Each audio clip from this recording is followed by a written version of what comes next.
마지막에 이제 추가 확인 문제. 자, 문제집 문제 3. 자, 요거 내가 해왔거든. 그래서 여러분들은 이제 내일 강의 들어갈 때 그때부터 문제집이 있어야 해.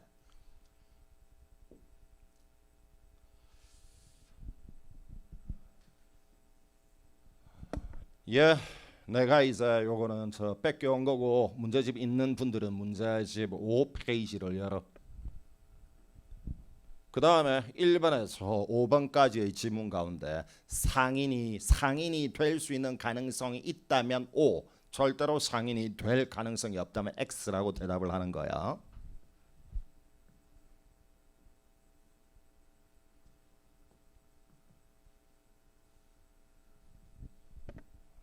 (1번이) O인지 X인지, 4번이 O인지 X인지 빨리 찍어.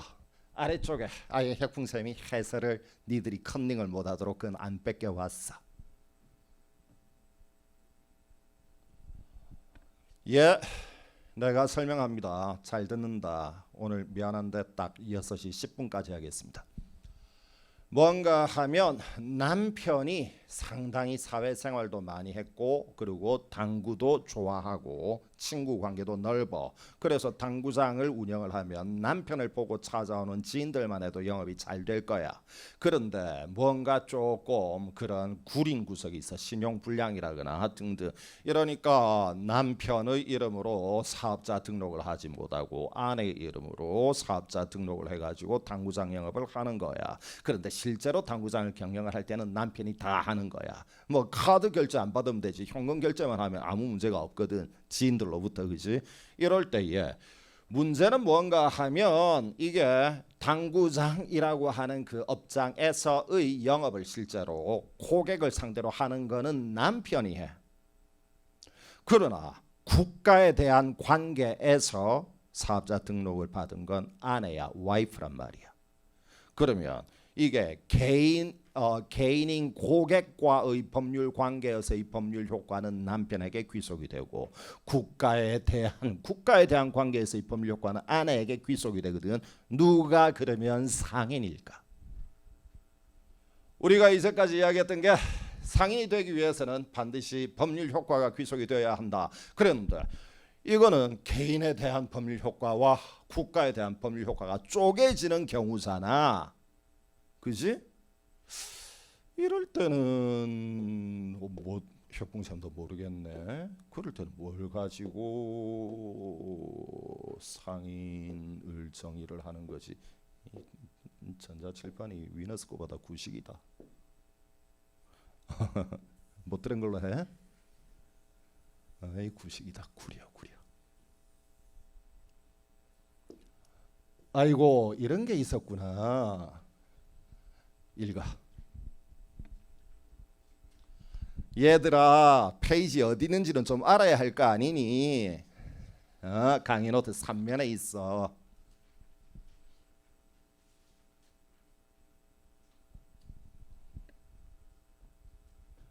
뭔 말인지 알겠나?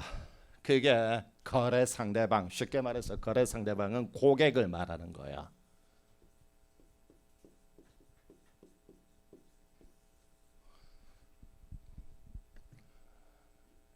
이래서 고객에 대한 법률 관계에서의 법률 효과는 남편에게 귀속이 되는데, 사업자 등록이라는 국가에 대한 관계에서의 법률 효과는 아내에게 귀속이 된다. 그러면 이때 상인은 남편인 거야. 뭘 가지고 상인 자격을 판단을 한다?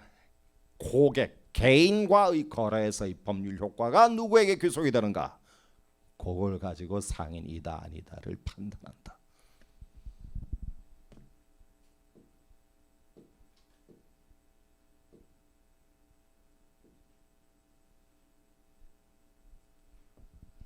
예, 이러니까 여기에 1번 지문은 이럴 때의 남편은 상인이 될 가능성이 있다 O, 없다 X. O가 되는 거야. 뭐 말인지 알았냐? 여기에 물론 가정이 걸리지 고객에 대한 관계에서는 남편에게 법률 효과가 귀속되는 영업을 했다면 이라는 if 문구가 걸리는 거지만 어쨌건 가능성은 있다는 거야. 이러면 4번 지문은 이것은 가능성이 있다 O 없다 X O야 X야. 이것도 O야. 알겠니? 그래서 이것도 뭔가 구린 것이 있는 놈이지. 그래서 납세의 명의를 자기 이름으로 못하고 친구의 명의로 해서 등록을 한 다음에 실제 영업은 지가 한다. 실제 영업은 지가 한다라는 그 지라는 놈은 상인이 될 가능성이 있다. 고객에 대해서는 자기의 명의로 자기에게 법률효과가 귀속되도록 식당이나 뭐 이걸 운영을 했다면.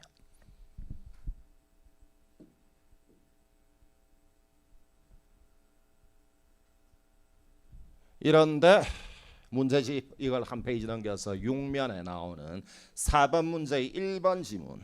1번 지문 이건 O일까 X일까? 이것은 서술이 되어 있는 것이 고객에 대한 관계에서는 국가에 대한 관계에서는 이런 걸 앞에 구별을 안 하고 그냥 타인의 명의로 그러면 이거는 이따위는 상인으로 인정을 해주기가 어려워. 이거는 어떤 식으로 해석을 해야 돼? 고객에 대한 관계, 국가에 대한 관계를 불문하고 전부 다 다른 사람 명의로 했다고 해석을 할 수밖에 없는 거야. 국어가 그렇게 쓰여져 있는 거야. 이거는 X인 거야.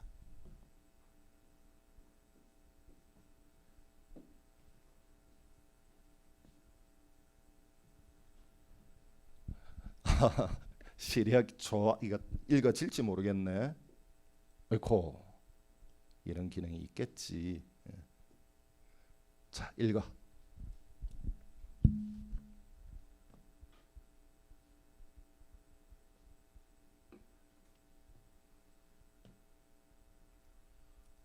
뭔 말인지 알겠나? 그래서 위에 두 개의 그 지문은 용서가 되는 거야. 그것은 if 문을 끼워 넣어서 고객에 대한 관계에서 당구장이나 등등을 그 자기의 명의로 했다면 이라는 그 가정을 끼워 넣는다면 위에 거는 O가 될 가능성이 있지만 이따위 정도의 지문은 용서가 안 되는 거야. 어떤 관계를 불문하고 모두 다른 사람 명의로 했다고 해석이 된다. 국가에 대한 관계든 고객에 대한 관계든 전부 딴 사람 이름으로 했다라고 해석할 수밖에 없단 말이야. 이거는 절대로 상인이 아니다. 알겠는가? 예, 이런 정도입니다. 그래서 아래쪽에 썼던 거 요거 꼼꼼하게 잘 읽어봐. 그 요거 끄지 않고 놔둘 거니까 눈 나쁜 사람들 앞에 와서 그 읽고 가도록 해. 예, 이제 그 다음에 우리가 어제 공부를 했던 거는 어떤 내용이었지? 영업을 하는 영업 활동의 주인이 되는 상인을 공부를 했고.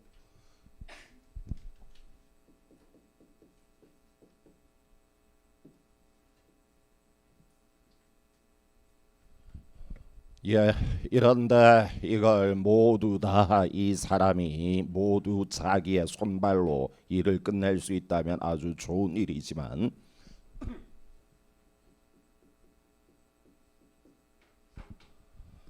예, 이거를 모두 다 이걸 영업주가 상인이 다 하지를 못하니까 누군가가 거들어주는 사람이 있어야 한다.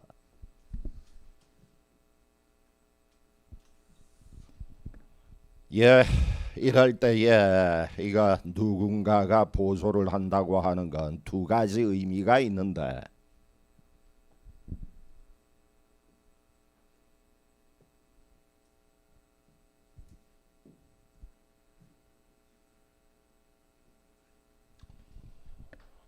예, 뭐 만약에 이거를 어떤 물건을 제조를 하는데 사장님이 물건을 제조를 모두 다 하지는 못할 거니까 그것이 공장에서 물건을 만드는 업무를 보조를 하는 이런 사람도 있고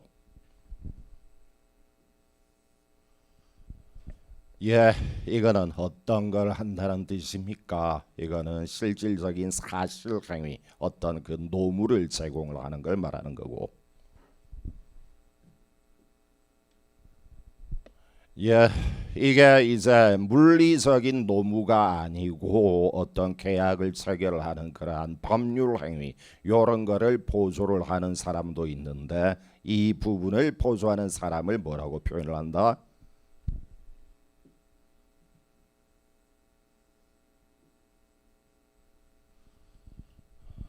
이거는 말입니다. 이거는 몸으로 일을 하는 게 아니라는 의미입니다. 알겠나요? 그래서 계약을 체결을 하는 이런 여러 가지 그런 법률적인 행위로 주인을 보조를 한다.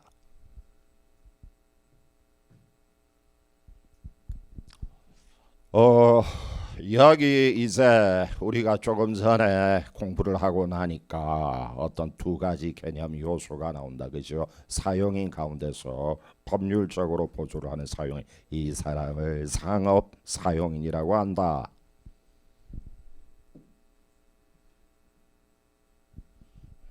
예, 먼저 어쨌건 보조를 하는 사람일 뿐이라는 점, 지가 사장은 아니라는 점.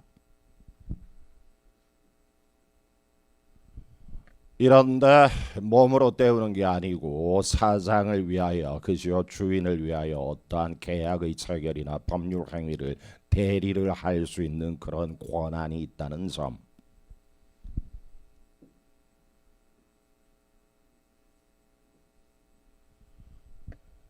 예, 요거 두 가지를 여러분이 꼭 알아야 한다. 어제 해보니까 알겠지. 외우라고 할 때 혁풍쌤이 이런 행동하잖아. 뭐 하고 뭐로 이루어진다는 거 빨리 외워.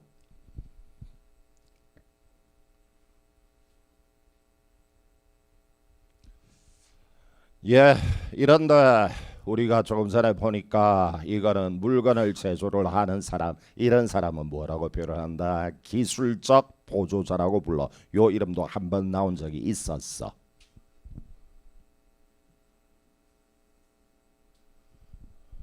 예, 이런 일을 할 때는 이 사람에게는 대리권이 있다 없다? 없다는 이야기야.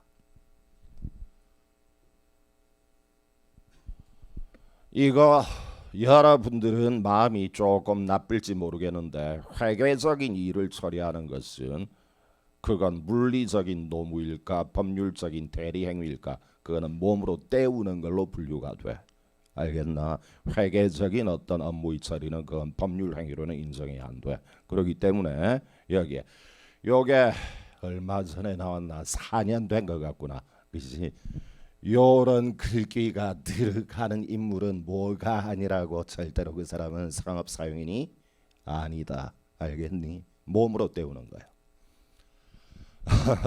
갑자기 그냥 조금 싸해지지 기분이. 아니 이렇게 뼈빠지게 공부를 하네. 우리가 지금 뭐 어쨌건 분류가 이렇다는 이야기고.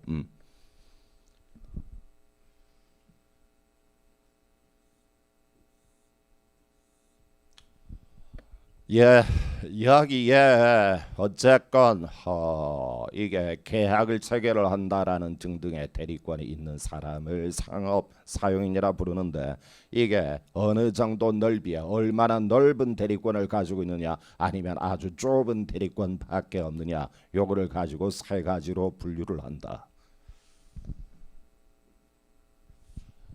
예, 먼저 이게 사장님을 위하여, 주인을 위하여 모든 걸 다 할 수 있는 최고로 넓은 대리권을 가지고 있다 그러면 그걸 지배인이라고 불러. 이거 말이야. 여러분들 이게 앞으로 지배인이라고 하는 이 단어가 나오면 어떤 걸 떠올려야 할까? 신한은행 종로 지점장 아무개, 이 사람을 떠올려야 돼. 이거는 의미가 뭔가 하면 신한은행 종로 지점에 홍길동이가 만약에 지점장으로 있다 그러면 이때 홍길동이는 신한은행이라는 영업주를 위하여 모든 걸 다 할 수 있는 대리권이 있다, 이런 뜻이야. 예, 그 다음에 이게 모든 걸 다 할 수 있는 대리권은 아니고, 예를 들어 가지고 원자재를 구매하는 업무만 네가 담당해라 라고 어떤 일정한 부분에 대하여만 대리권을 부여받는 사람도 있거든. 뭔 말인지 알겠나? 너는 딴 거는 하지 마. 딱 원자재 구매 업무에만 대리권을 가지도록 해라. 이걸 뭐라고 부른다? 부분 사용인 이런 식으로 불러. 이게 말이야 이제까지 역대급으로 출제가 한 번도 안 바뀐 예의 거의 유일한 예일 거야. 부분 사용인이 60년 동안 요것만 나왔어. 그러니까 묻지도 말고 따지지도 말고 만약에 자세 과장 뭐 이런 말이 나왔다 그러면 무조건 출제한 거는 뭘 출제했다? 부분 사용인이다.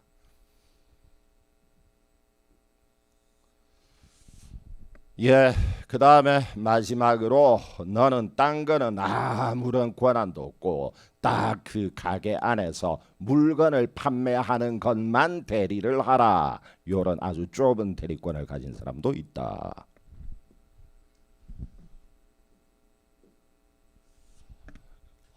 이거 세 가지를 나누는 거는 뭐를 기준으로 나눈다? 대리권의 넓이, 대리권의 범위를 가지고 세 가지 상업 사용인을 분류를 한다.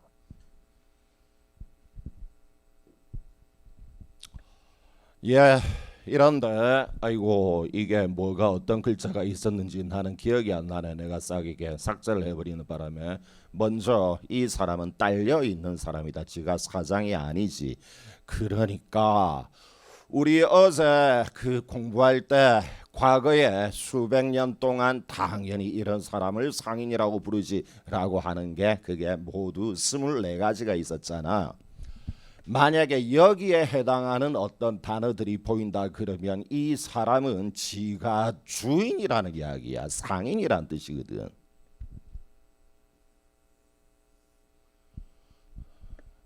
예, 요거 빨리 읽어. 뭔 말인지 알겠나? 어제 우리 어떤 게 있었나? 그 예를 들어서 이동통신사 대리점. 그거는 뭐라고? 지가 스스로 독자적인 상인이었지. 알겠지? 그 다음에 또 전라북도 김제에서 어떤 농민이 뭐 농작물을 40톤을 재배를 했는데 그거를 서울에서 매매를 해주는 업자. 이 사람을 뭐라고 그러지? 위탁 매매업자. 이것도 스스로 독자적인 상인이란 말이야.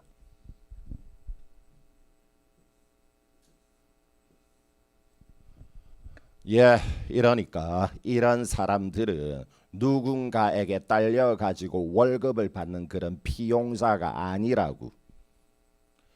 이런 사람들은 월급을 받는 게 아니고 어떤 식으로 돈을 버니 이게 일을 맡기는 사람에게 건당 수수료 얼마라고 계약을 체결해서 건당 수수료를 지가 먹는 스스로 지가 사장인 거란 말이야. 예, 그 다음에 요것도 한 가지 알아보자. 여기 아래쪽에 동그라미 2번 이거 한번 읽어봐. 이게 우리 어저께 이야기할 때 이마트 혹은 신세계 그룹의 현재 대표권자 정용진이라는 이 사람은 기관이라 그랬지. 이런데 기관은 어제 뭐가 아니라고 했니? 이마트가 상인일 뿐 정용진은 상인이 아니다. 이랬지. 그런데 또 여기에 기관은 상인이 아닐 뿐만 아니라 기관은 상업 사용인도 아니야.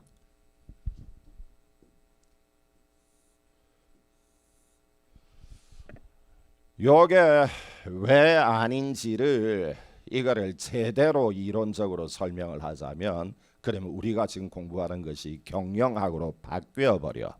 그냥 외운다. 누구는 뭐가 아니다. 빨리 외워. 빨간 밑줄.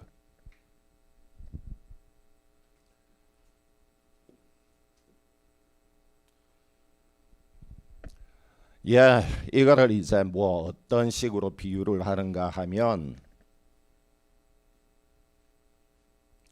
어제도 1교시가 상당히 덥더니 오늘도 똑같네. 희한하네.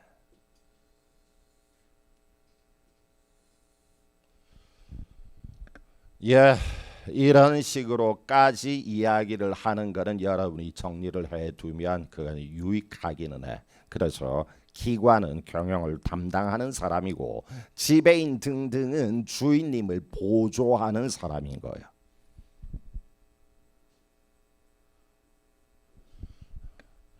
이게 뭐가 다를까요? 이거 이제 연구하지 말라고. 어쨌든 뭐는 뭐가 아니다. 그것만 여러분은 기억을 한다.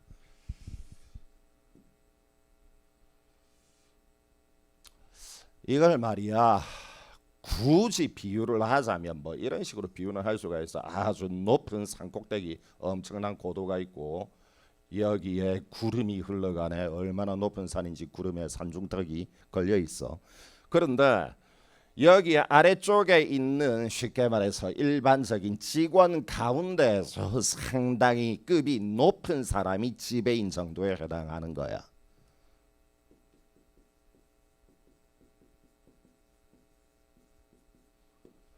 그러니까 얘들도 꽤 위에 올라와 있는 사람이지만 그런데 정용진에 해당하는 이 사람들은 아예 구름 위에 있는 거야. 이건 말라 괜히 말했다 싶다. 이 비유를 하고 나니까 너무 오글거려. 이거는 초딩급도 못 되는 비유를 한 거야. 어쨌건 다르다. 알겠니? 이거 앞으로 안 해야지.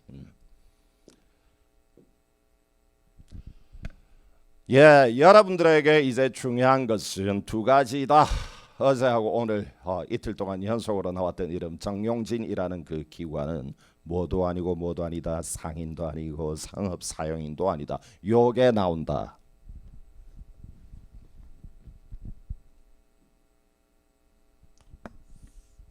예, 그 다음에 이제 이 세 가지 종류의 그 사용인 가운데서 가장 넓은 대리권을 가진 지배인을 먼저 공부를 하고 그 다음에 두 번째로 부분 사용인 공부하고 마지막에 물건 판매 점포 사용인 이런 순서로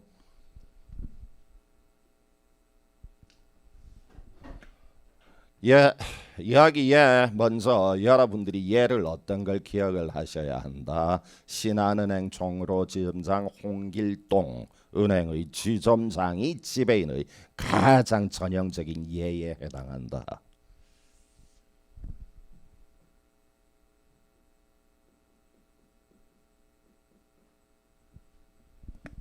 예, 이럴 때에 이 홍길동이라고 하는 지점장은 어떤 행위를 한다. 신한은행이라는 그 주인을 위하여 모든 행위를 다 할 수 있는 대리권이 있다. 이런데 모든 행위를 모든 걸 다 할 수 있다. 이걸 어떤 식으로 지문에 표현을 하는가 하면 이것도 할 수 있고 이것도 할 수 있다. 이렇게 내거든. 이게 의미가 뭔가 하면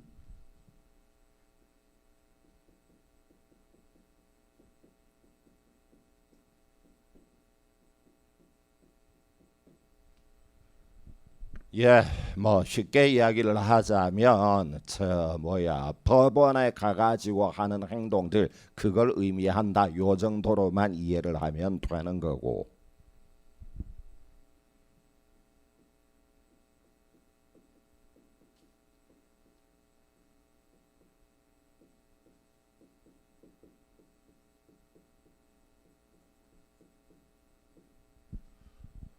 예, 반대로 이게 전혀 법원하고 무관한 일반적인 거래 행위, 예를 들어서 매매 계약을 체결한다. 이런 것도 이것도 당연히 지점장이 할 수 있는 거야. 뭔 말인지 알겠나?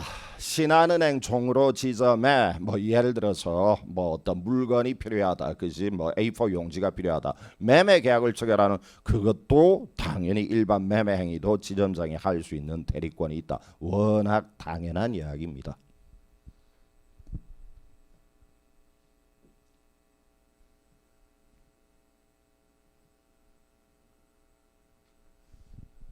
예, 이런데 여기에 신한은행의 종로 지점장은 어쨌건 대리권이 있는 사람인데 우리가 어제 공부를 할 때 대리권을 수여하는 행위를 그 네 글자로 뭐라고 표현을 했지? 수권 행위라고 그랬잖아.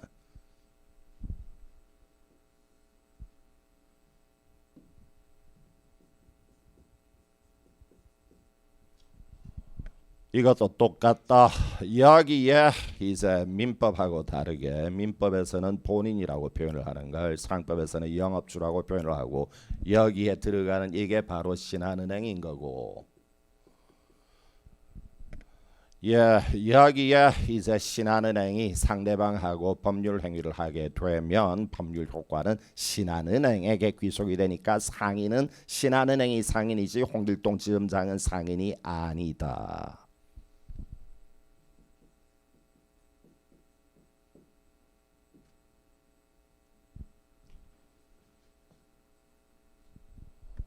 뭐 이런 거는 알 거고 여러분들은 빨리 조문을 한번 읽으시죠. 10조 빨리. 아니 여기 있는 거 읽으라고. 조문집 꺼내지 말고 여기 있는 거.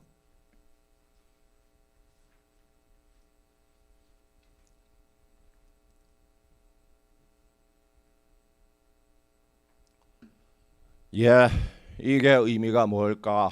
여기에 들어가는 이 상인이라는 요 말이 바로 주인님을 말하는 거야.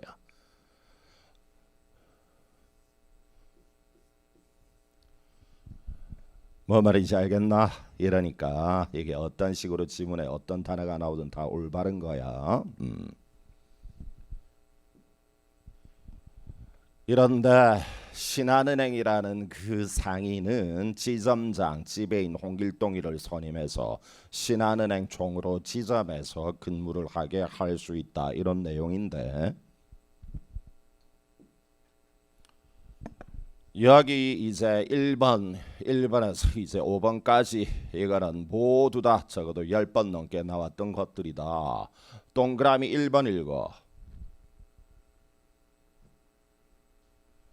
이게 뭘까? 신한은행 종로 지점장이 신한은행 을지로 지점장을 선임한다. 이런 거는 안 되는 거야.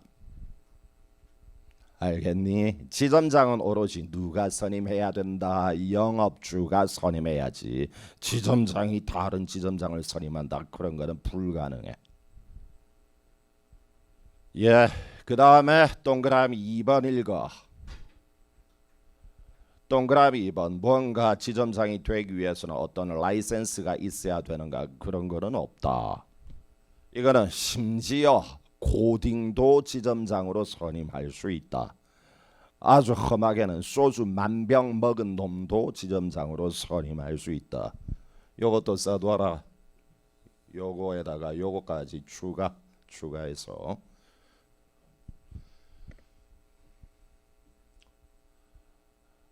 이거는 의미가 뭘까? 지점장이 행위 능력도 필요 없고 의사 능력도 필요 없다. 고딩이나 소주 10,000병도 지점장이 될 수 있다. 그건 의미가 왜 이럴까? 뭔가 하면 신한은행이 지들이 스스로 망하겠다면 그거를 굳이 말릴 이유는 없다는 뜻인 거야. 알겠니? 고딩이 뭘 알겠나? 소주 10,000병 먹은 놈이 뭘 하겠어? 그런데 만약에 굳이 하겠다면 그건 신한은행이 지들이 망하겠다는 이야기거든. 그런데 자본주의 사회에서는 그런 걸 안 말린다는 뜻이야. 니들 알아서 그러면 망하세요. 안녕. 뭐 이런 뜻인 거야. 알겠니?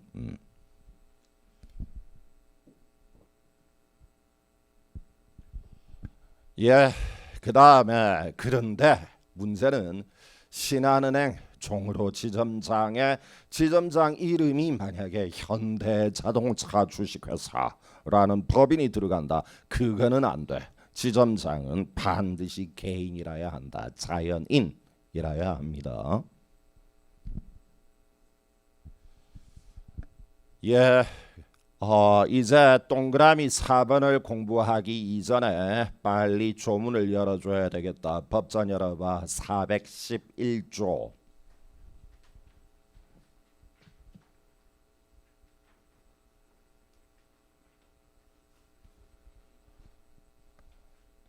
열었는가? 그게 혁풍쌤이 조문이 기억이 안 나네. 말을 막 더듬게 돼.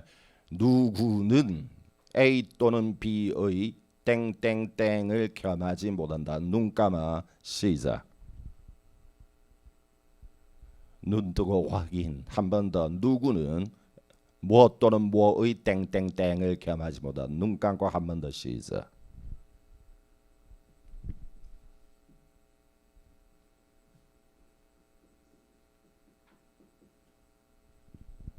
이거는 말이야. 왜 이런 조문이 있는 걸까? 원래 회사법에서 감사라고 하는 사람은 담당하는 임무가 뭐니?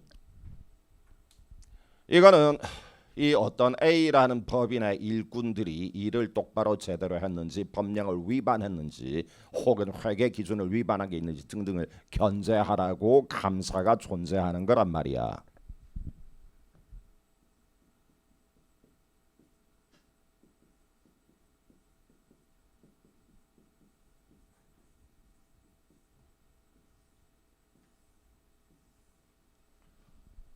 예, 이런데 아래쪽에 열거가 되어 있는 이 설명은 쉽게 말해서 어떤 사람일까? 아름다운 우리말로 일꾼이라는 뜻이야.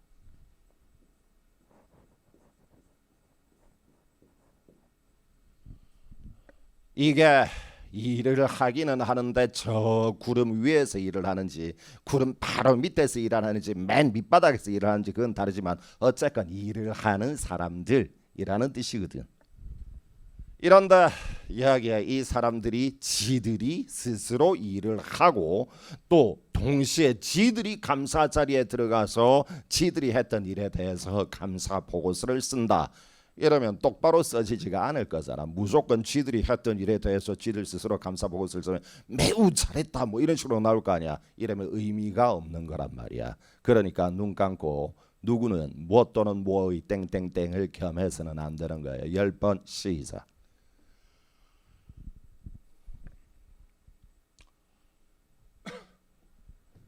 예, 이러니까 여기에 이 4번은 이제 이해를 하겠는데 이거는 적어도 15번 정도 나온 것 같아.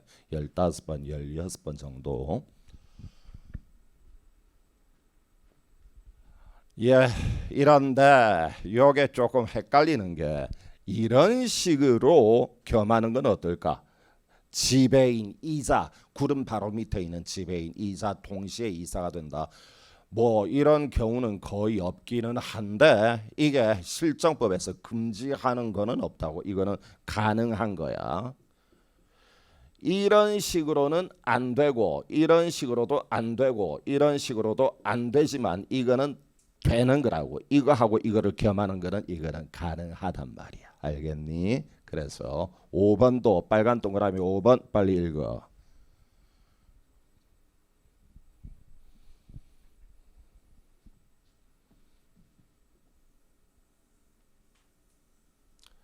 예, 이것도 아주 여러 번 똑같은 게 반복이 되어서 나왔다. 주로 잘못된 지문으로 나왔다. 지배인이 이사를 겸하지 못한다. 그러면 잘못된 거다.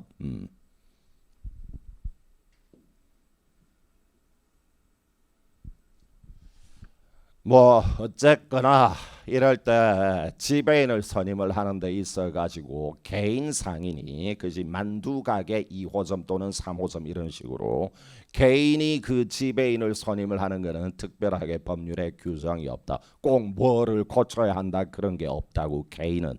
하지만 법인이 지배인 지점장을 선임하는 건 상당히 깐깐한 요건이 필요해.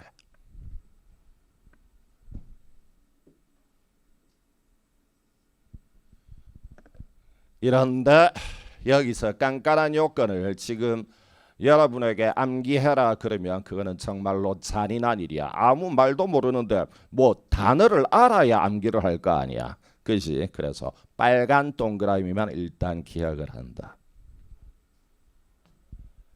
요것만 지금 기억하고 빨간 동그라미 앞뒤로는 지금 하려고 노력하지 마. 어차피 해봤자 모르는 거니까. 그래서 여러 가지 종류의 회사 가운데 제일 그 종류를 많이 볼 수 있는 게 어떤 종류지? 당연히 주식회사지. 여기에서 지배인을 선임할 때는 이사회 결의가 필요하단다. 요것만 외워. 눈 감고 어느 회사가 누구를 선임할 때는 뭐 결의가 필요하다. 10번.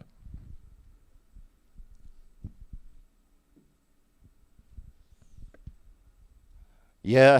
그 다음에 이제 지배인의 그 임무가 종료되는 것 그걸 종임이라 그러거든.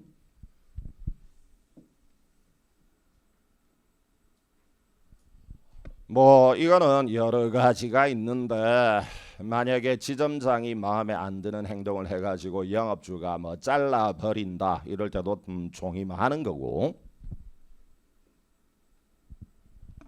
뭐 아니면 임기를 2년으로 했는데 그 2년이 모두 다 지나갔다 이럴 때도 종임하는 거고 그런 거는 워낙 뻔한 이야기니까 써두지도 않았고 여기 여러분에게는 뭐가 나오는가 하면 이게 아까 우리가 보니까 지배인은 가장 넓은 범위의 땡땡권을 가진 사람이라고 했지. 땡땡권 뭐 대리권을 가진 사람. 그지?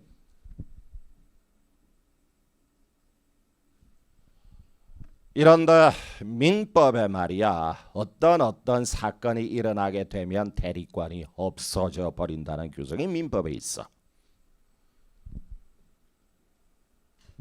이게 민법에는 원래 본인이 대리인에게 수권 행위를 했을 거 아니야. 그런데 수권을 했던 본인이 그 뒤에 사망을 하면 대리인이 대리인이라는 지위도 잃어버리게 되는 거야. 대리권이 없어지게 된다.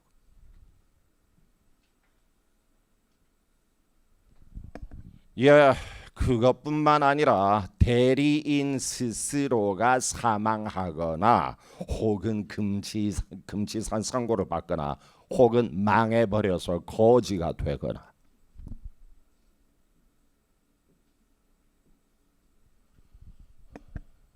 뭐 말인지 알겠나? 이런 세 가지 어떤 그 사건이 있다. 이럴 때에도 그 사람의 대리권은 없어져 버린다. 요거 뭐라고 외울까?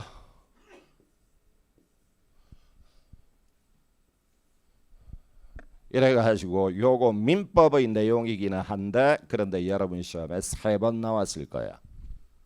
이거 어제 이야기했잖아. 우리가 실제로 법령은 4개를 공부를 하는 거라고. 민법도 적어도 2문제 정도는 걸린다 그랬잖아. 이것도 아주 많이 나왔던 거야.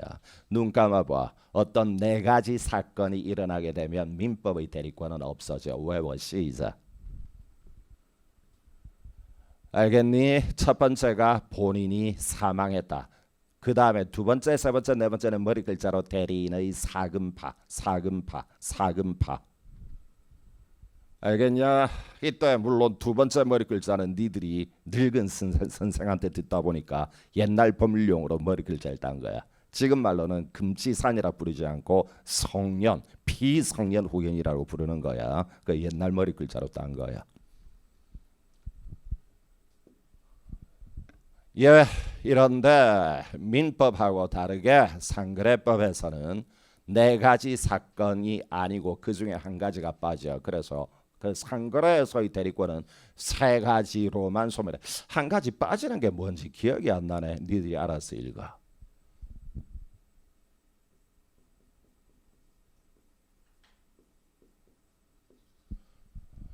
예, 요거 빨리 여러분이 조문을 써두고 빨리 조문집 열어봐.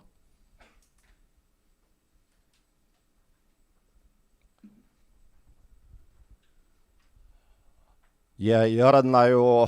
읽어라. 알겠나? 상거래에서 부여된 대리권은 뭐를 하더라도 소멸하지 않는다고. 본인이 사망하더라도 그걸로 없어지지는 않아. 아무리 영업주가 사망해도 이때 대박 설렁탕 2호점 지배인의 그 대리권은 여전히 남는 거야. 뭐 이런 거 할 때는 여러분 마음을 알겠다 끄덕끄덕으로 끝나는 게 아니라 눈 감아. 민법에는 4가지로 없어지지만 상거래법에는 3가지로 없어진다. 4가지가 뭔지 3가지가 뭔지 눈 감고 시작.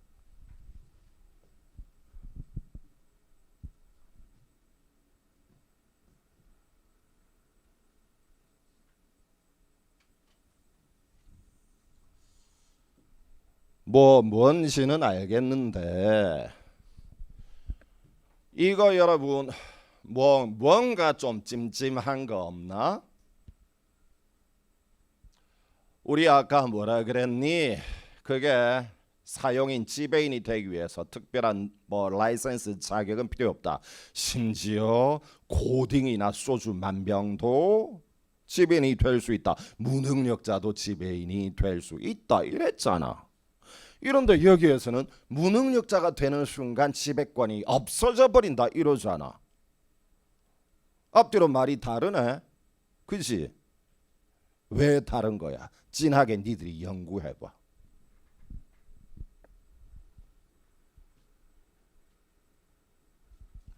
그게 뭔가 하면 우리가 바로 앞에 페이지에서 공부를 했던 거는 원래 고딩이었다. 원래 뭐 그 피한정 후견이었다. 원래 피성년 후견이었다. 원래가 소주 만병 먹은 상태였다. 이런 거를 지배인으로 선임을 하겠다는 거는 지들이 스스로 망하겠다는 거니까 그걸 굳이 국가가 자본주의 사회에서는 말릴 필요가 없다는 거고, 이거는 원래는 멀쩡했던 사람을 지배인으로 선임했는데 그 뒤에 예견치 못하게 갑자기 상태가 나빠져서 금치산 선고를 받았다. 그러면 이거는 신한은행이 스스로 망하겠다고 한 게 아니잖아. 그 뒤에 어떤 불운의 사고가 덮친 거잖아. 이럴 때는 지배권이 없어진다는 이야기인 거야. 알았니?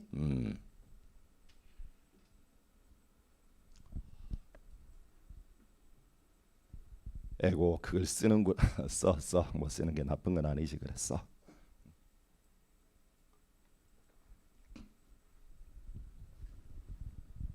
예. 그 다음에 이제 이런 식으로 홍길동 지점장을 선임하거나 또는 해임을 했다 등등 이런 일이 있다 그러면 그걸 등기부에다가 올려야 돼. 이거 여러분이 빨리 조문 읽어.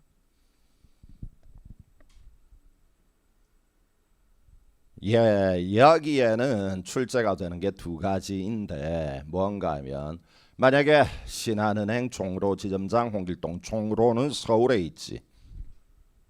이런데 여러분은 모르겠지만 등기부는 원래 그 광역 단위로 등기부가 만들어지거든. 그러니까 종로 지점장이라고 하는 이 사람은 서울의 등기부에 기재가 되는 거야. 알겠지? 그리고 만약에 안양 지점의 뭐 지점장이다 그러면 경기도 광역 단위로 만들어진다. 그 경기도의 그 등기부에 기재가 되는 거. 예, 요거 동그라미 1번 문장 빨리 읽어. 첫 번째 문장. 이게 중요한 게 뭐라고? 아무리 서울 등기부에 종로 지점장 홍길동을 선임했다 또는 해임했다 그게 등기가 된다 하더라도 그걸 광주나 대전이나 이런 데다가 또 등기할 필요는 없다는 것이다. 서울에만 등기한다.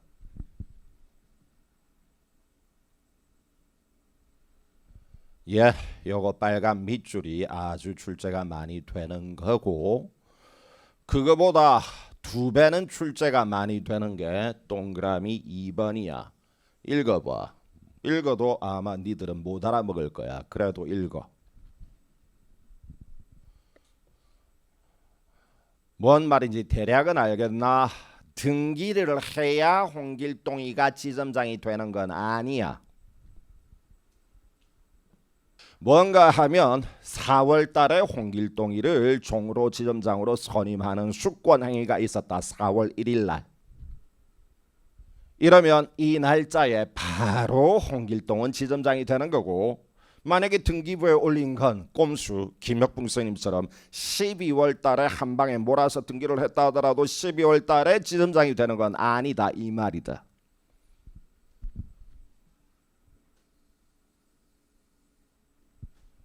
여기에 요 빨간 밑줄까지만 여러분은 이해를 하면 되는 거고, 그래서 등기를 해야 효력이 발생하는 건 아니다까지만.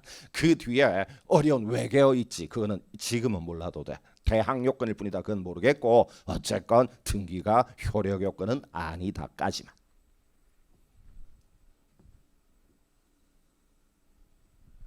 예, 이러니까 4월 1일 날 수권이 있었다면 바로 홍길동은 4월 1일 날 지점장이 되는 거다.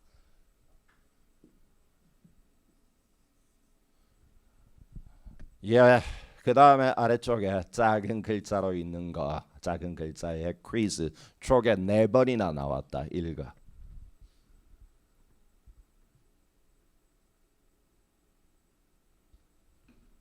이게 4월 1일 날 홍길동이를 지점장으로 선임을 하는 주권이 있었고, 그리고 5월 1일 날 홍길동이가 누군가하고 계약을 체결을 했다면 이 계약에 대하여 신한은행은 책임을 지는 거야. 설령 5월 1일 날 아직까지 홍길동이 등기가 안 되었다 하더라도 상관이 없다는 거야. 알겠니? 요게 4번이나 나왔다. 이런 걸 틀리면 안 되는 거지. 한 번 더 읽어.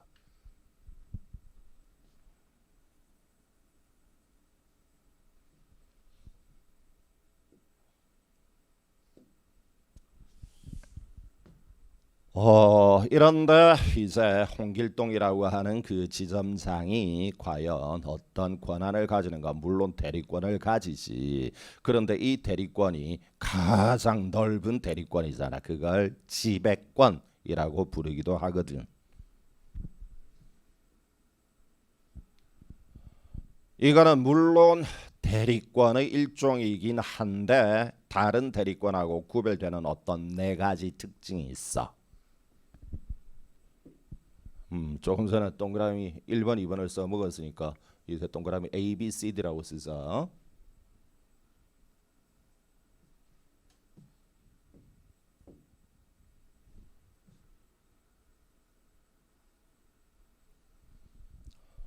예, 이것도 홍길동 지점장이 가지는 대리권, 홍길동 지점장의 지배권이라고 하는 그 권한도 대리권의 일종인데 일반적인 대리권하고는 다른 4가지 특징 A, B, C, D가 있다.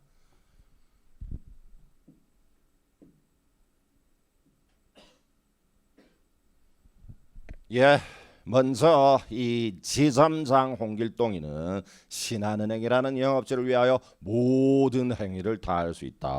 아까 이야기 우리가 이미 끝난 거고.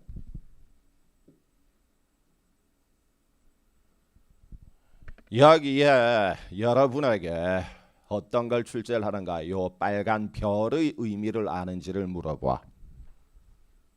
왜 물어볼까? 니들이 법률학을 공부를 제대로 한 게 없기 때문에 요걸 내면 많이 틀리니까. 출제자들은 많이 틀려주면 지가 똑똑해지는 줄 알거든. 사실 꼭 그런 건 아닌데, 그지? 여러분들 그 만약에 신한은행이 말입니다. 어떤 소비자 고객으로부터 뭐 고소를 당했다거나 혹은 민사 소송을 제기당했다거나 이러면 이게 쉽게 말해서 피고 신한은행 이런 식으로 되겠지. 이때 피고 신한은행이 어쨌건 이 싸움을, 이 소송을 이기기 위해서는 누구를 소송 대리인으로 고용을 하지? 변호사를 고용하지. 그래서 변호사가 신한은행을 대리하여 소송을 한다. 이때 변호사를 소송 대리인 이렇게 부르거든. 이런데 우리나라의 실정법에 소송 대리는 반드시 변호사라야 한다. 그런데 변호사가 아닌 사람이 그걸 소송 대리를 하면 절대로 안 된다. 그러나 여기에 대하여 한 3가지 또는 4가지의 예외가 있기는 있어. 그 중에 하나가 홍길동 지점장은 변호사가 아니라도 신한은행을 대리하여 소송할 수가 있다. 뭐 말인지 알겠나? 누구는 뭐가 아니라도 뭐 대리를 할 수 있다. 시작. 지배인은 변호사가 아니라 하더라도 영업주를 소송 대리할 수 있다. 그게 빨간 별의 의미 안에 그게 쓰지 마라 얘들아. 좀 이따가 나와. 빨간 별의 의미 안에 그게 하나가 들어있고. 이거 말고 이런데 원래는 홍길동 지점장이 자기가 신한은행을 위해서 나에게 월급을 주는 이 신한은행을 위해서 내가 열심히 싸우리라 소송을 하리라 그랬는데 이 사람은 법률 전문가는 아니거든. 그러다 보니까 아무래도 조금 딸려. 상대방 변호사보다는 좀 밀린다는 느낌이 든단 말이야. 그러면 도저히 내가 하는 건 안 되겠고 임꺽정이라는 유능한 변호사를 선임해서 이제부터는 임 변호사가 싸우시오. 이것도 빨간 별 안에 들어있는 거야. 뭐 말인지 알겠냐? 요 빨간 별이 요 빨간 별이다. 동그라미 1번 읽어.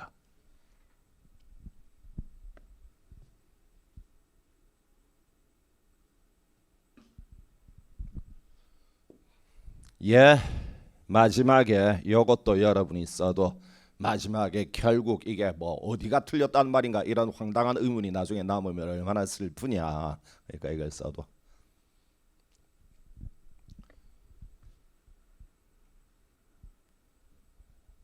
뭔 말인지 알았니? 그러니까 여기에 반점을 찍은 쉼표를 찍은 앞의 부분의 행위도 할 수 있고 뿐만 아니라 뒤의 행위도 당연히 할 수 있는 거야. 그게 이 빨간 별의 의미라고. 알겠지?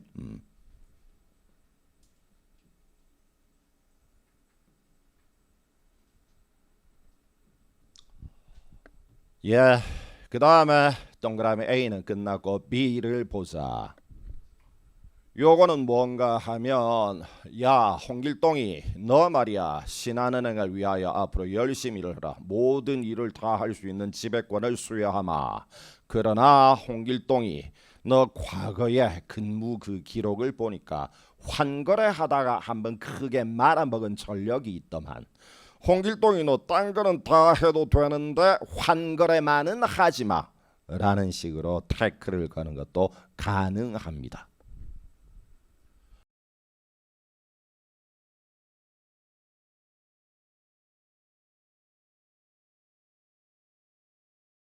상대방이 만약에 선이라면 홍길동에게 이런 제한이 있다는 사실을 상대방 아무개가 몰랐다면 그 환계약은 유효하다는 겁니다.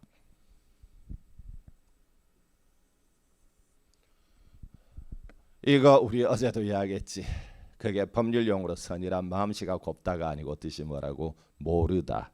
상대방 아무개가 홍길동 지점장은 환거래를 해서는 안 되는 사람이다. 그걸 상대방 아무개가 몰랐다면 이 환거래 계약은 효력이 있다는 뜻이야. 알겠니? 알았다면 뭐 해야 될까? 눈 감고 동그라미 B 원문 그대로 읊어봐. 시작. 예, 요거를 이제 지배권의 성질로는 지배인의 그 권한에 제한을 가해봤자 상대방이 선이라면 별 쓸모가 없다. 은행 입장에서는 그 제한을 가한 게 별 도움이 안 된다라고 해가지고 요런 이름을 붙이고 있다. 이건 조금 이름을 너무 과도하게 만든 느낌이 있어. 제한이 불가능하다 그건 아니고 제한을 하기는 할 수 있는데 상대방이 선이라면 쓸모없게 되는 거다 이런 뜻인 거야. 그러면 요거하고 연결이 되는 게 동그라미 2번이거든. 읽어.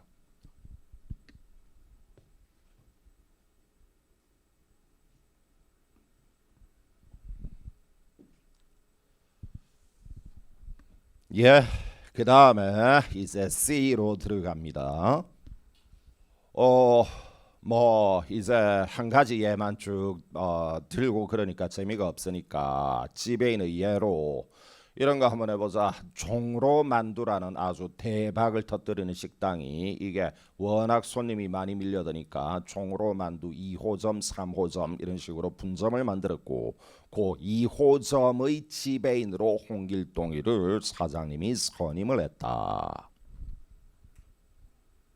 예, 이럴 때에 종로 만두 2호점의 지배인 지점장인 홍길동이는 종로 만두라는 그 음식점 영업에 관련되는 범위에서만 대리권이 있는 거지.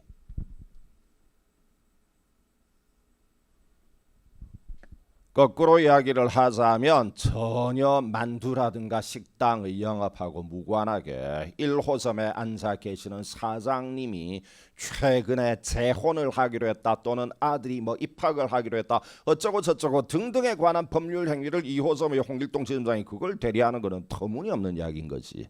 알겠지? 요거 빨리 요거 한 줄만 읽어.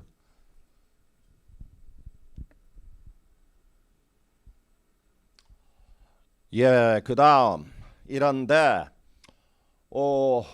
이게 그 영업하고 연결이 되는 행위라고 하더라도 이게 영업의 뿌리를 흔들어 버리는 그런 짓거리는 2호점 지점장 홍길동이가 하면 안 되는 거야. 그래서 홍길동 너 2호점에 가가지고 열심히 한번 가게를 잘 이렇게 봐.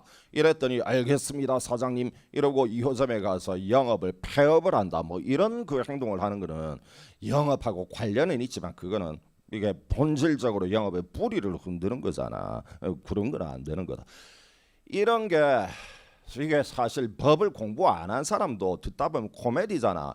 열심히 해봐. 알겠습니다. 가서 폐업 이러면 코미디도 이런 코미디가 없지. 그런데 실전에 나오면 이게 안 보인다고. 이런 코미디 같은 뭐 웃기는 지문이나 X 이게 나와야 되는데 실전에는 그게 안 보인다고. 막 떨리잖아. 온갖 게. 요거 동그라미 빨리 읽어.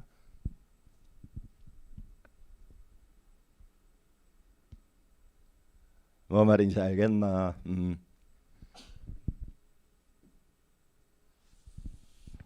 예, 그 다음에 우리가 조금 전에 그 지배인의 권한은 영업하고 관련이 있는 것만 지배인이 할 수 있다 그랬는데 그게 어떤 행동이 영업하고 관련이 있는 것 같기도 하고 없는 것 같기도 하고 애매한 게 있어. 한번 잘 들어봐.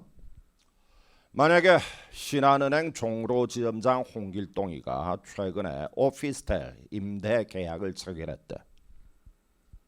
이래서 어떤 그 오피스텔을 소유한 건물주하고 아주 호화로운 시설이 되어 있는 고가의 오피스텔인가 봐. 월 임대료 500만 원. 우와, 오피스텔 한 달 임대료가.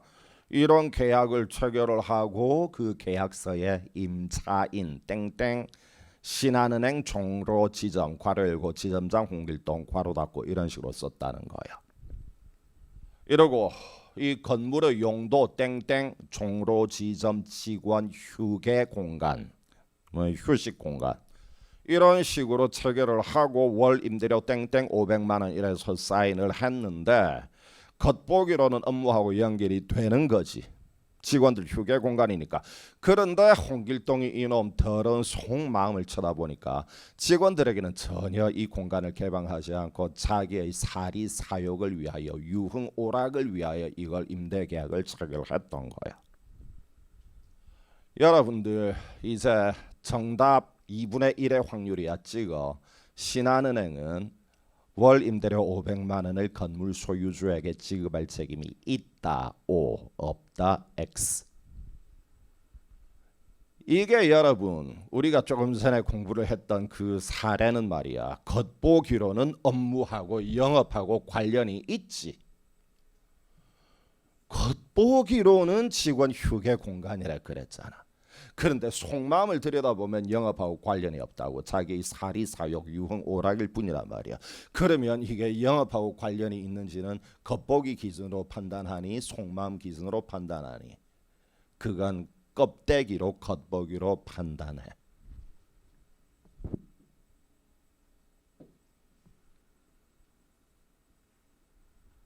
우리가 조금 전에 이야기했던 그 겉모양과 속마음이 다른 걸 두 글자로 남용이라 그래. 아주 중요한 지금 개념 공부하고 있다.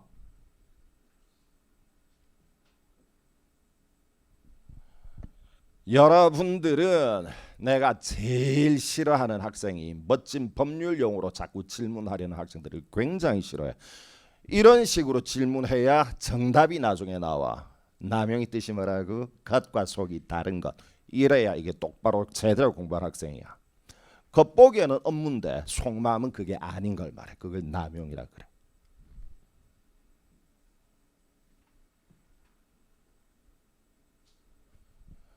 예, 이래서 남용에 관한 문제를 출제를 할 때는 출제자가 반드시 지문에 사익을 추구했다 또는 개인적 이익을 추구했다 이 글자를 꼭 넣어주게 되어 있어.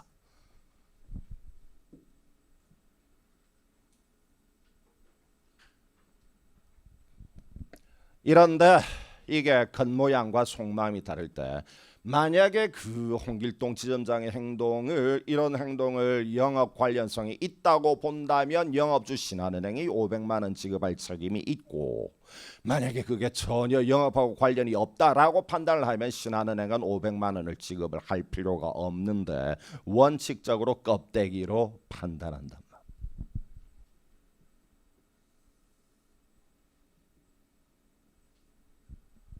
예, 이때 원칙적으로는 신한은행이 책임 동그라미 5네.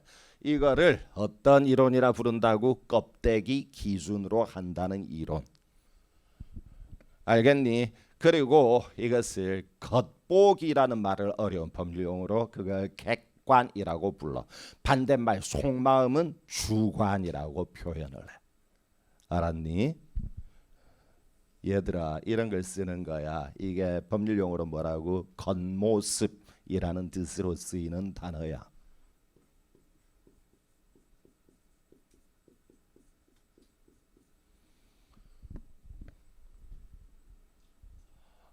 이런데 여기에 이 껍데기로 판단한다. 그지? 겉모습인 객관적 기준으로 영업 관련성을 판단한다는 건 한마디로 누구를 보호하기 위하여 만들어진 이론일까? 거래 상대방인 오피스텔 소유자를 보호하기 위해서.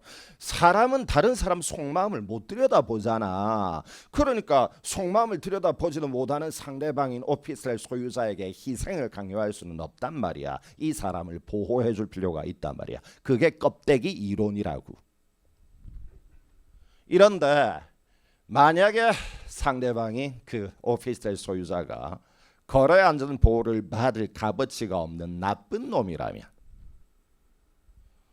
뭔 말인가 하면 이 500만 원이라고 이렇게 고가의 오피스텔인 내가 소유한 이 고가의 오피스텔을 직원 휴게 공간으로 은행 지점 하나가 일개 지점이 이걸 빌리는 건 좀 찜찜한데 이걸 상대방인 오피스텔 소유자가 눈치를 끌었어. 게다가 뒤에 소문을 들어보니까 이놈 예전에도 이런 더러운 짓거리를 해먹었던 전력이 있다는 정보까지 답수해서 결국은 홍길동 지점장이 사리사욕 유흥 오락을 위한 공간을 빌린다는 걸 뻔히 상대방이 알고 빌려줬다면 그런 오피스텔 소유자에게는 신한은행이 500만 원을 지급할 책임이 없다. 알겠냐? 예외가 뭐라고? 상대방이 이게 뜻이 악의는 마음씨가 나쁜 놈이란 뜻이 아니고 선의가 모르다니까 악의란 알다, 알고 있다는 뜻인 거예요.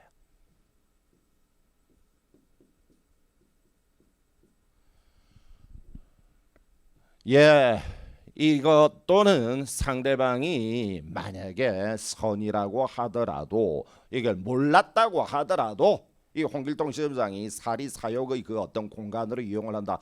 몰랐다고 하더라도 이런 거 있지.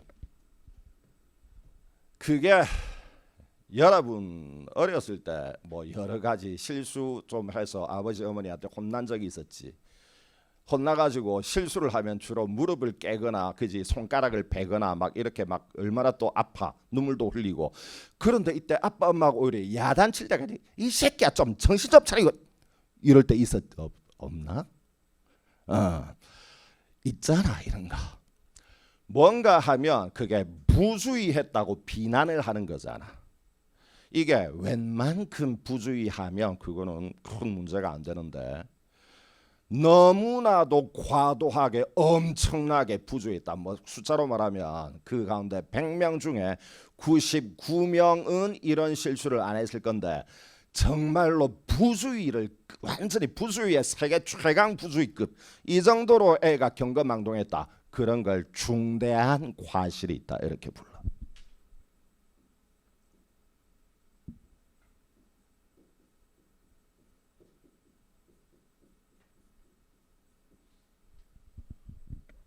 예, 이런데 만약에 상대방인 그 오피스텔 소유자가 홍길동 지점장이 사리사욕을 위하여 이 건물을 임대를 해간다라는 걸 설령 몰랐다고 하더라도 대부분의 인간들은 100명 가운데 99명은 그걸 눈치챌 수 있었는데 이 소유자만 엄청나게 부주의해서 그걸 눈치채지 못했다. 이런 정도로 부주의했다. 그걸 중대한 과실. 만약에 이 정도라면 악의하고 똑같은 레벨로 이런 놈은 보호를 안 해줘. 알겠나?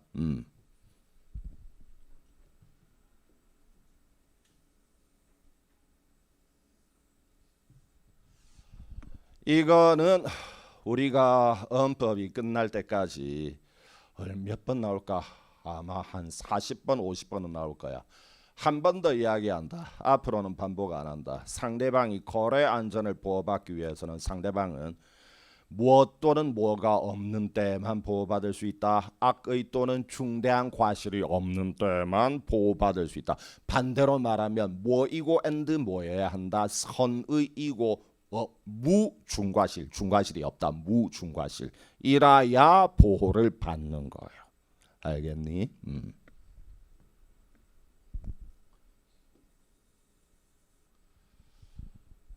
예. 여러분들이 조금 전에 공부를 했던 것이 그게 민법에서 상당히 어려운 요거 딱 민법에서 대리권의 남용만 하루 공부하는 거거든. 우리는 어쨌건 그렇게 안 하지. 기껏해야 한 5분, 아주 길어도 10분 안쪽으로 이제 자르는 거니까. 니들이 이제 눈 뜨고 있으면 안 되는 거야. 첫째, 아주 멋진 용어 사용하면 혼나. 유딩 용어로 해. 남용이 뭐니? 알겠나? 남용이 겉과 속이 다른 거. 조금 길게 해봐. 겉보기에는 업무이지만 속마음으로는 사익을 추구하는 것. 이제 OX야. 이럴 때 영업주는 원칙 예외. 이때 영업주가 책임을 지니 원칙은 OX 뭐야? O야. 원칙은 책임을 지는 거야. 그걸 어떤 이론이라 불러? 껍데기 이론. 하지만 예외적으로 어떤 때는 영업주가 책임 X가 되지. 그 예외가 상대방이 뭐 또는 뭐가 있는 경우라고? 악의 또는 중대한 과실이 있는 경우.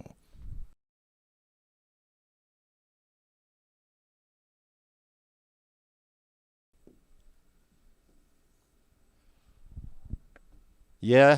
그 다음에 요거 최근에 또 출제가 있었고 대법원의 중요한 판례이기도 하고 어떤 게 남용으로 나왔는가 하면 어떤 신한은행 종로 지점장 홍길동이 어음을 발행한 거야. 신한은행 명의로. 그래서 신한은행 종로 지점장 홍길동 이래서 은행이라는 법인이 어음을 발행한다. 그리고 상대방 아무개에게 500만 원짜리 어음을 발행하고 어음 할인을 받아서 잔존 만기까지 그리고 시장 이자율 그걸 분모해 넣어서 할인을 하잖아. 이래가지고 한 450 정도의 할인금을 취득을 했던 거야.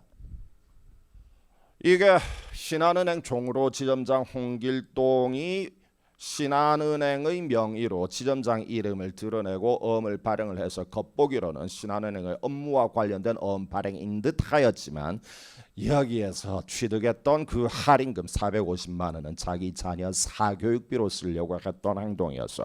문제는 어음 발행 명의인은 신한은행이거든. 신한은행은 그 500만 원을 지급할 책임이 있는가? 모르겠다. 혁붕쌤은 맨 아래줄 읽어.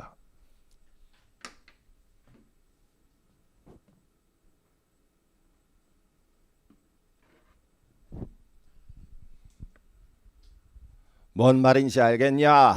이것도 똑같다고.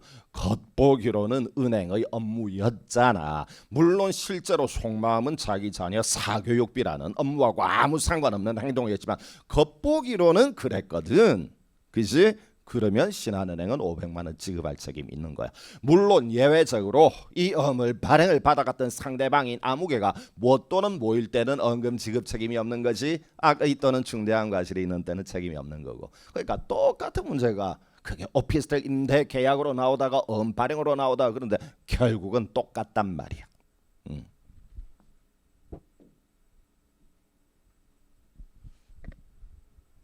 예. 그 다음에 이제 ABC에 이어 네 번째 성질. 요거는 신한은행 종로 지점장은 딱 종로 지점에서만 지배권을 행사하는 거지. 을지로 지점에 가가지고는 아무것도 할 수 있는 권한이 없다.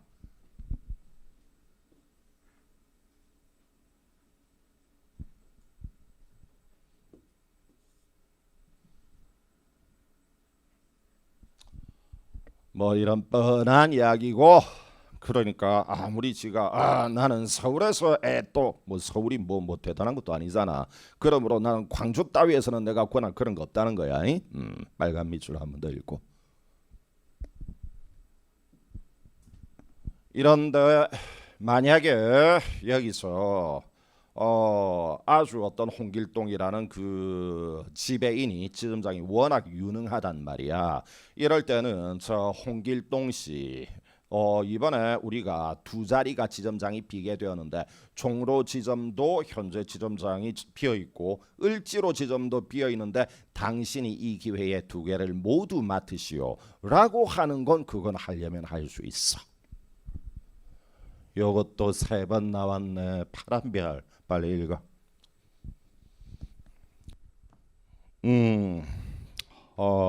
이거는 만약에 신한은행 종로 지점에 이 홍길동이라는 놈에게만 지점장의 그 일을 맡기게 되면 이놈이 상당히 유능하기는 한데 조금 마음씨가 꼬롬하다. 애가 사리사욕을 탐해서 남용을 하는 위험이 있는 아이다. 이럴 때는 홍길동이를 견제를 하기 위하여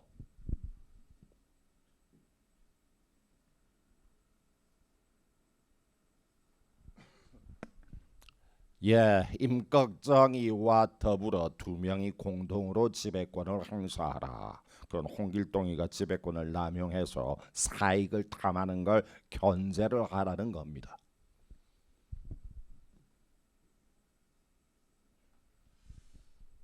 이거는 뭔지는 알겠는데 이제 여기에 출제가 되는 게 이게 한 세 가지가 있거든요. 먼저 첫 번째로 공동지점장을 선정을 할 때는 어떤 세 가지 단계, 동그라미 1번, 2번, 3번이 필요하다. 동그라미 1번 이거는 당연한 내용이고 그죠. 일명만 있다 그러면 공동이란 말이 불가능한 거니까.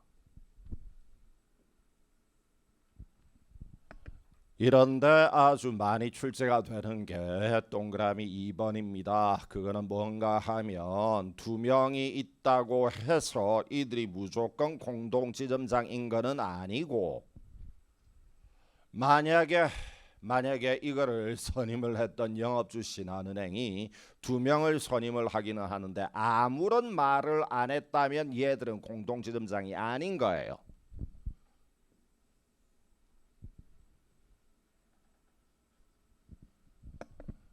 요거 빨리 읽어.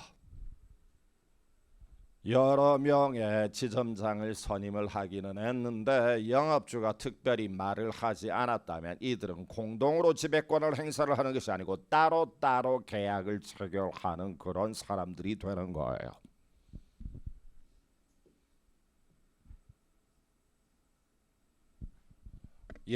이러기 때문에 홍길동이와 임꺽정이가 공동으로 지배권을 행사를 하는 사람이다. 공동지점장이다 라고 하기 위하여는 영업주가 니들은 공동지점장이다 라고 표시를 한 때만 공동지점장이 되는 거다.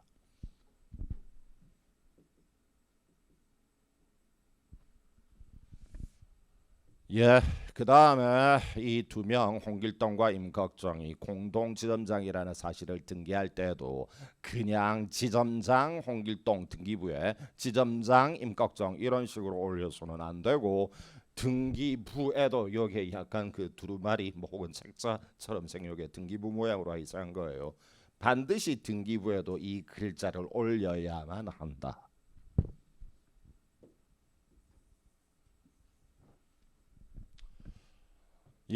이런데 말입니다. 여기에 이제 중요한 것은 이게 공동이란 글자를 등기하여야 한다 그랬는데 그런데 이 공동이란 글자를 등기를 한다는 건 효력 요건은 아니고 대항 요건일 뿐입니다.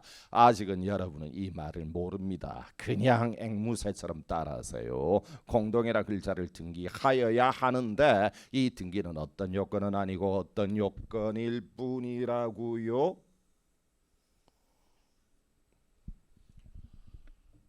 이런 과정도 상당히 중요한 거야. 일단 따라해 이러면 모르시만 따라하는 거야. 왜냐? 시간이 조금 한 20분 30분 지나면 알게 될 거니까 따라해 두는 게 중요해.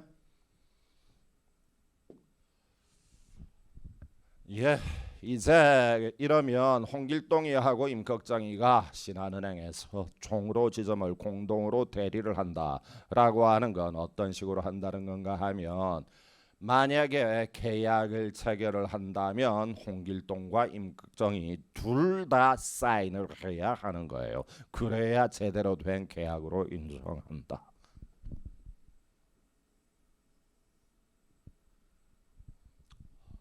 예, 이런데 반대로 상대방이 신한은행에 어떤 공문을 보낸다고 하면 이때 상대방은 신한은행을 상대로 우편물을 보낼 때 아이고 그 참 번거롭게 그 아니 뭐 두 명의 지점장이 있으니까 보낼 때마다 그 우편물을 두 부씩 이럴 필요는 없다. 상대방은 홍길동 또는 임꺽정 어느 일명에게만 보내면 상대방은 할 바를 다 한 걸로 인정이 됩니다.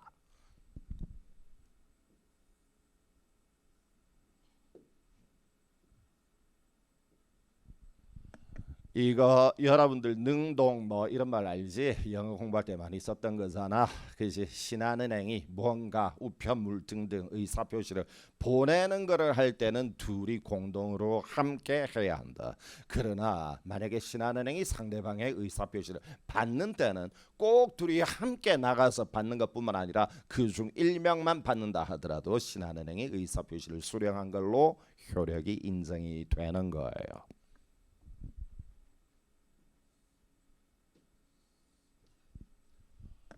예, 요거 2년 전에 여러분 시험에 나왔던 거 상대방이 신한은행에게 대금을 지급을 할 때도 반드시 홍길동, 임꺽정 두 명이 있는 장소에서 지급하여야 한다. 이러면 잘못된 문장이다.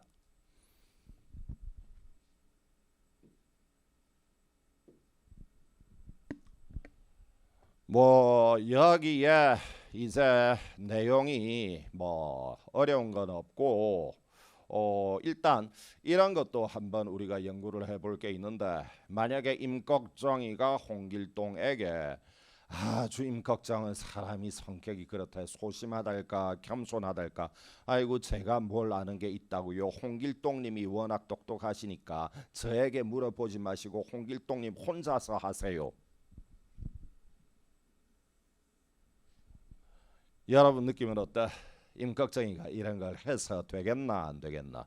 만약에 지가 앞으로 임꺽정 나 임꺽정에는 물어보지 말고 홍길동님 뭐 모든 걸 다 알아서 다 하세요. 이럴 것 같으면 임꺽정이 이놈은 월급을 받을 값어치가 없는 놈이지.